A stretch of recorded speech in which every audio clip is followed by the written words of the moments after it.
Starhawk is built on a fantastic and loved fast-paced recipe.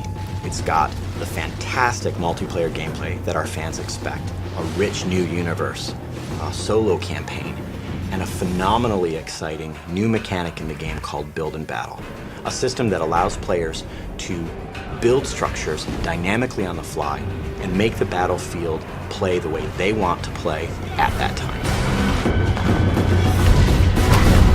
Warhawk was loved around the world by all of our fans. It was really built on a fast-paced, multi-dimensional gameplay over really broad landscapes. We wanted to go one step further. We really felt that the opportunity was great to make a brand new standout approach to the shooter genre, and that's what led us to Starhawk.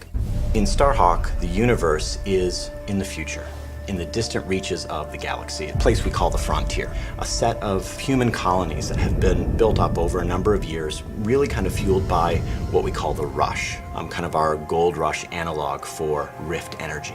As these rifters, which is our short term for rift miners, were mining rift energy, they found that it was incredibly potent. But exposure to rift energy causes them to become infected. The rift energy permeates their body, their mind, their skeleton, and they end up becoming enraged, hell-bent to protect the rifts from the rifters. And that's one of the factions in our game, the Outcast. And they form these roaming war bands that go from corner to corner in the Frontier, all the distant colonies.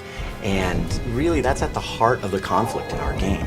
We didn't want it to just be two factions. We wanted there to be a face, a character that in our now included single player campaign that would really connect with players. That's where our character Emmett Graves comes in. He and his brother, a family operation, had a rift claim out in a distant planet, as is unfortunate and common in the Frontier. An outcast warband rolled in and destroyed their extractor, and the rig exploded.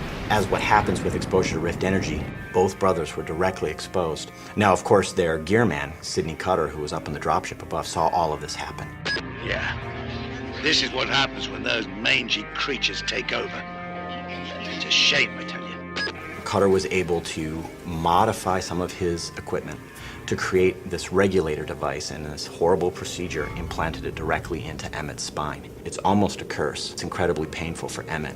And now he bears the mark, the brand of an outcast warrior. And he became outcast himself. And so Emmett ended up being a hired gun, like a gunslinger, protecting claims, going to colonies that were being attacked by outcast warbands. Anybody that comes out here has a plan or a problem.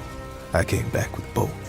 And so Emmett and Cutter take their rift salvaging operation to protect White Sands, a small colony on the distant moon of Dust, from an outcast warband. And so that's the start of the game. Emmett was the hero that they needed, but they didn't want.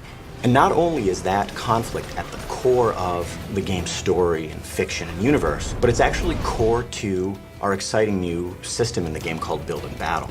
We decided to say, all right, what if the battlefield was just the landscape?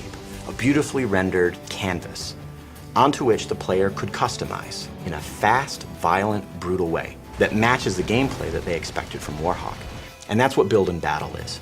It's a quick, brutal system to allow the player to build wall structures and bases and bunkers and towers and all of these other units and structures in the game to fit how they want to play, not only in single player, but in multiplayer. It's about telling the player, here's a combat challenge, and here's all the tools you have to solve it. Solve it how you want. Right in front of the player, not turn-based, right there on the battlefield, you are building all of these structures. Players love it, not only in single player, but in multiplayer. It's as fast-paced and as quick and as brutal as pulling the trigger on a weapon. That's what we wanted. We didn't want players to have to really manage anything. And another fantastic thing about Build and Battle is that all the buildings are destructible. And the firefights evolve from there. Buildings are destroyed, buildings are rebuilt. That freedom, that potential gameplay takes the great multiplayer recipe we had from Warhawk and just extends it. Starhawk is the spiritual successor to Warhawk, but it's the Build and Battle system which really sweetens up the whole game. The team and I are just crazy proud of it. It not only gives you a fantastic, infinitely replayable solo experience, but the changes that it does to the online multiplayer experience is remarkable. And I think players are not going to expect that, but once they get it, they'll want it all the time.